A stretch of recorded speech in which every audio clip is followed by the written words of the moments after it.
Hello children, today we will read and discuss about chapter number 19 Organs of the United Nations।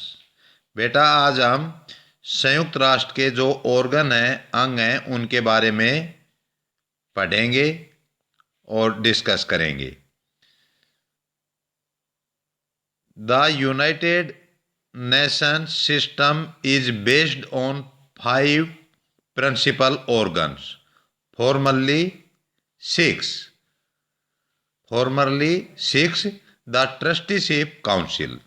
तो United nation जो system है इसके अंदर 5 प्रमुख organ हैं। पहले इसमें 6 थे, जिसमें ट्रस्टीशिप काउंसिल था, जिसको न्याय परिषद कहते हैं। वो अब इसमें नहीं, अब 5 ही मेन ऑर्गन है, जिनमें द जनरल असेंबली, सामान्य सभा, सिक्योरिटी काउंसिल, सुरक्षा परिषद, इकोनॉमिक एंड सोशल काउंसिल, आर्थिक और सामाजिक परिषद, द सेक्रेटरीट, सचिवालय, and the international court of justice, और अंतर्राष्ट्रीय जो न्यायालय है वो है। तो इसके अंदर इन द यूनाइटेड नेशन, संयुक्त राष्ट्र में मेंबर्स, अब इसका कौन सा कंट्री है जो मेंबर बन सकता है? ऑल नेशन, सभी राष्ट्र, who promise to live up to the rule of the charter, यानी चार्टर के जो रूल है, नियम है, उनका पालन करने वाले कोई भी जो देश है वो रूल जो चार्टर है उसका पालन करता है, प्रोमिज करता है, वो इसका मेंबर यानी सदस्य बन सकता है यूएन का। राइट्स, अधिकार, each member has an equal voice in the organization. जो ये संगठन होगा इसमें प्रत्येक जो सदस्य देश होगा उसकी सबको इक्वल वॉइस, समान अधिक आवाज होगी। ईच में participate equally in the UN activity, यानी यूएन की जो भी एक्टिविटी होंगी इक्वली रूप से पार्टिसिपेट कर सकता है वो कंट्री, इसका जो सदस्य होगा वो। ड्यूटीज, कर्तव्य, each should contribute a fair share to community work, community का, समुदाय का जो भी वर्क होगा उसके अंदर फेयर शेयर यानी उचित हिस्सा है वो कंट्रीब्यूट करना चाहिए। प्रत्येक की ये ड्यूटी बनती है, बराबर ड्यूटी बनती है। और इसके बाद में jobs, each should carry out what the UN community decide, peace, justice and development. तो इच शुड, प्रत्येक को चाहिए, कैरी आउट, अंजाम देना, व्हाट द यूएन की जो कमेटी है उसको डिसाइड करना चाहिए, जैसे कि पीस, शांति, जस्टिस, न्याय, और डेवलपमेंट के क्षेत्र में। तो in the general assembly all member exchange idea and decide what needs to be done. तो जो सामान्य सभा होती है उसमें अंदर जो सभी सदस्य होते हैं वो अपने जो विचार हैं उनका एक्सचेंज करते हैं और डिसाइड करते हैं कि क्या किए जाने की आवश्यकता है। What need to be done, क्या किए जाने की आवश्यकता है, ये डिसाइड करते हैं। In the United Nations members meet also in different groups. अब यूनाइटेड नेशन के जो सदस्य होते हैं उनकी मीटिंग भी होती है डिफरेंट, अलग अलग ग्रुपों में। तो इसके अंदर सबसे पहले इसके अंदर दिखाया गया है पीस, शांति स्थापित करने के लिए सिक्योरिटी काउंसिल होती है, जिसको हम सुरक्षा परिषद कहते हैं।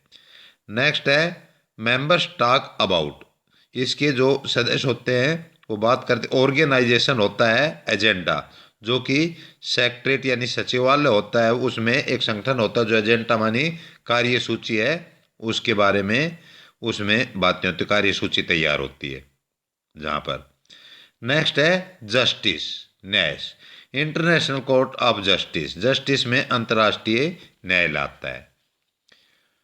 इसके बाद में इकोनॉमिक एंड सोशल काउंसिल, ये डेवलपमेंट के लिए यानी विकास के लिए काम करती है, यूएनओ के जो सदस्य देश होते हैं उनके डेवलपमेंट के लिए। इन द अदर एजेंसीज, और अन एजेंसियाँ हैं of the UN members help in special way to make people lives better all over the world. तो ये अन एजेंसियाँ हैं, यानी अदर एजेंसियाँ यूएन के जो सदस्य हैं उनकी सहायता करती हैं इन स्पेशल वे, अलग अलग तरीके से, टू मेक पीपल्स, लोगों को, live better all over the, भाई संसार के अंदर वो अच्छे प्रकार से अपना जीवन जी सके। इसके अंदर यूनेस्को एक एजेंसी है जो एजुकेशन के क्षेत्र में काम करती है, शिक्षा के क्षेत्र में।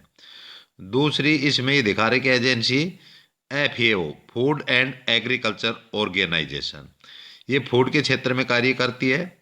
यूनिसेफ है, ये चिल्ड्रन की ग्रोथ के लिए, वहाँ पर उनके डेवलपमेंट के लिए काम करती है। और नेक्स्ट है डब्ल्यूएचओ। डब्ल्यूएचओ है, यह हेल्थ के क्षेत्र में, स्वास्थ्य के क्षेत्र में कार्य करती है। और आईसीएओ एविएशन, ये विमानन के क्षेत्र में काम करती है। आईएलओ, ये वर्क इंटरनेशनल लेबर ऑर्गेनाइजेशन के लिए कार्य करती है। और एनवायरमेंट यूनेप है जो पर्यावरण के क्षेत्र में काम करती है। इस प्रकार से the 6 official language of United nation used in inter governmental meeting and documents.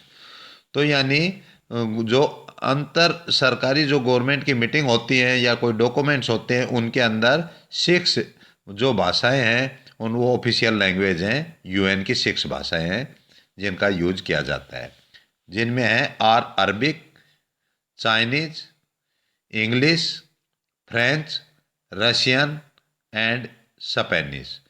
while the secretariat use 2 working language, जबकि जो हमारा सेक्रेटरेट है, सचिवालय है, उसके अंदर केवल 2 ही भाषाएं यूज होती हैं जिनमें इंग्लिश और फ्रेंच है।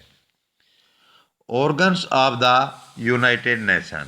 अब यूनाइटेड नेशंस के जो ऑर्गन हैं उनके बारे में, अंगों के बारे में बता रहे हैं। The working of the United nation is carried out by it's different organs. इसके अलग अलग ऑर्गन होते हैं जिनके द्वारा, यूनाइटेड नेशन के अलग अलग ऑर्गन होते हैं जिनके द्वारा वर्किंग मानी कार्य कैरिड आउट किया जाता है, किया गया है।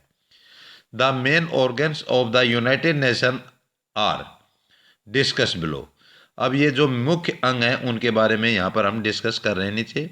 जैसे कि नंबर 1 जनरल असेंबली, सामान्य सभा, is the largest body of the UN.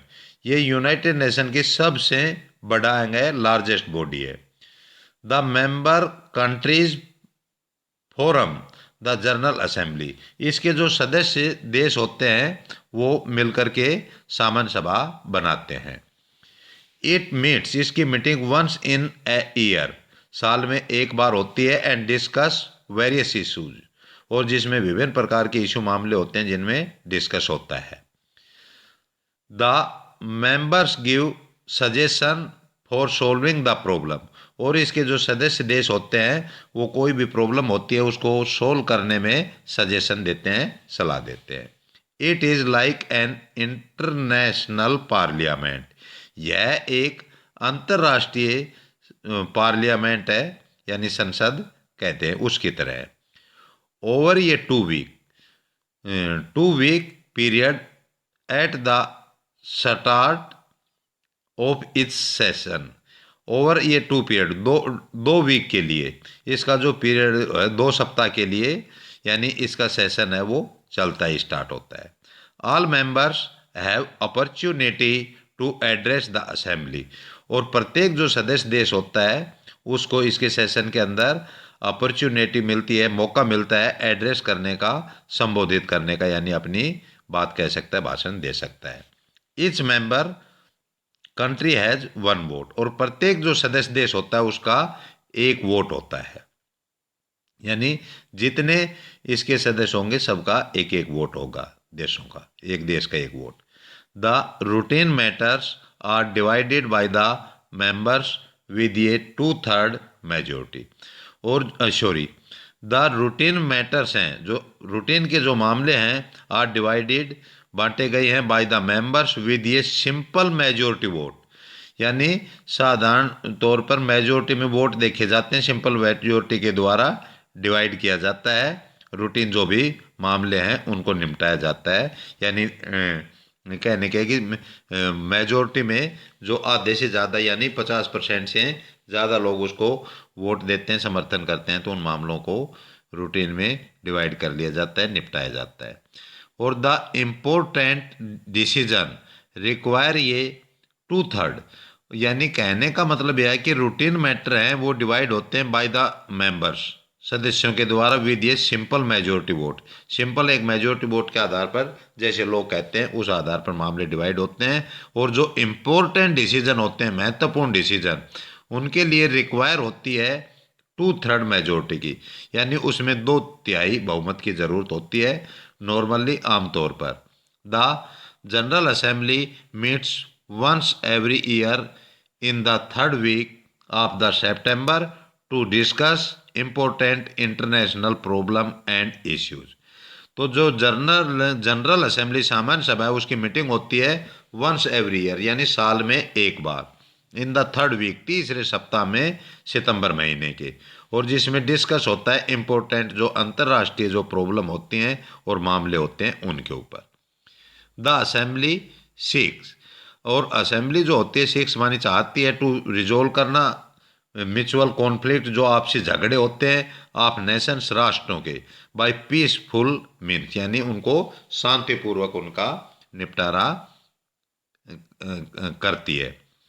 It deals with problems like, और ये कौन कौन से मामले डील करती है, कौन कौन सी समस्याएं, जैसे पुअर्टी, गरीबी, इंक्रीजिंग पॉपुलेशन, जनसंख्या का बढ़ना, सोशल अनइक्वलिटी, सामाजिक असमानता, एंड इलिटरेसी यानी निरक्षरता, and suggest way to solve them, और तरीके जो भी सजेस्ट होते हैं उनको, इनको सोल्व करने के लिए जो तरीके हैं वो बताए जाते हैं इसमें भी, इनको कैसे सोल्व किया जाए।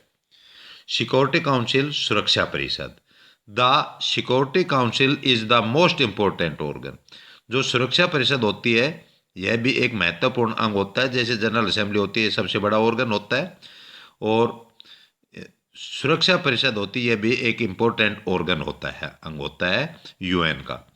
It looks after the peace and security in the world. संसार में शांति और सुरक्षा, पीस शांति और सिक्योरिटी सुरक्षा बनाए रखना, यानी लुक आफ्टर करना, ये इसी ऑर्गन का काम है। इट प्रोब्स, ये जांच करती है, इनटू इंटरनेशनल डिस्प्यूट, कोई भी अंतर्राष्ट्रीय विवाद होते हैं, एंड हेल्प करती है इन रिजोल्विंग दैम, उनको हल करने में, भली भांति निपटाने में। इट हैज ओनली 15 मेंबर्स, इसमें केवल 15 सदस्य होते हैं, और 5 of them are permanent member, तो 5 जो देश होते हैं इसके परमानेंट मेंबर होते हैं, और 10 होते हैं वो temporary, and 10 the other 10 are elected by the general assembly for a period of 2 year. तो यानी 5 तो परमानेंट सदस्य होते हैं इसके सिक्योरिटी काउंसिल के, और जो 10 होते हैं वो सामान्य सभा के द्वारा 2 साल के लिए चुने जाते हैं।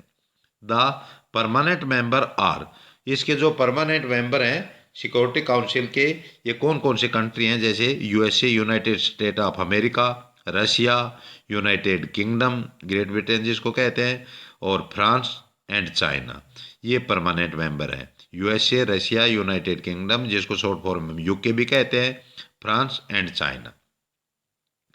इकोनॉमिक एंड सोशल काउंसिल, आर्थिक और सामाजिक परिषद। अब यहाँ पर जैसे कि इकोनॉमिक एंड सोशल काउंसिल, जिसको शॉर्ट फॉर्म में ECOSOC भी बोलते हैं, works for the welfare of children and women. जो कि इकोनॉमिक एंड सोशल काउंसिल है, ये वर्क करती है वेलफेयर माने कल्याण के लिए, भलाई के लिए, चिल्ड्रन बच्चों की, एंड वुमेन वुमेन औरतों की। It has 54 members, all of whom are elected by the general assembly for a 3 year term. तो यानी इसमें 54 सदस्य होते हैं, और 54 देश इसके सदस्य होते हैं, और जिसमें होम आर इलेक्टेड जो चुने जाते हैं किसके द्वारा, सामान्य सभा जनरल असेंबली के द्वारा, कितने साल के लिए, 3 ईयर के लिए, 3 साल की टर्म मानी अवधि के लिए। इट ट्राई टू सोल्व, और यह कोशिश करती है सोल्व करने की, the economic and social and health problem, जो आर्थिक, सामाजिक और स्वास्थ्य संबंधी जो समस्याएं हैं उनको सोल्व करने में हेल्प करती है, ट्राई करती है, कोशिश करती है। It works through commissions and committees, और ये काम करती है किसके द्वारा? कमीशन, जो आयोग होते हैं, कमेटी होती हैं, उनके द्वारा। इट हेल्प्स दोज पीपल, और ये सहायता करती है उन लोगों की, ग्रुप्स की एंड सोसाइटीज की, which are facing difficult problem, जो समस्याएं होती हैं, प्रॉब्लम्स होती हैं, उनको, कठिनाई को फेस कर रही हैं, उनके लिए। ECOSOC कोऑर्डिनेट्स, जो हमारी इकोनॉमिक एंड सोशल काउंसिल है, यह कोऑर्डिनेट करती है विद स्पेसिफिक, यानी विशिष्ट जो एजेंसी हैं, दैट प्रोवाइड सोशल और इकोनॉमिक एंड रिलेटेड सर्विसेज, जो एजेंसी हैं जो प्रोवाइड करती हैं सामाजिक, आर्थिक और इससे रिलेटेड जो भी सर्विसेज होती हैं, सेवाएं। तो इस प्रकार से बेटा आपने, आई होप, मेरी इस वीडियो को केयरफुल्ली सुना व देखा होगा।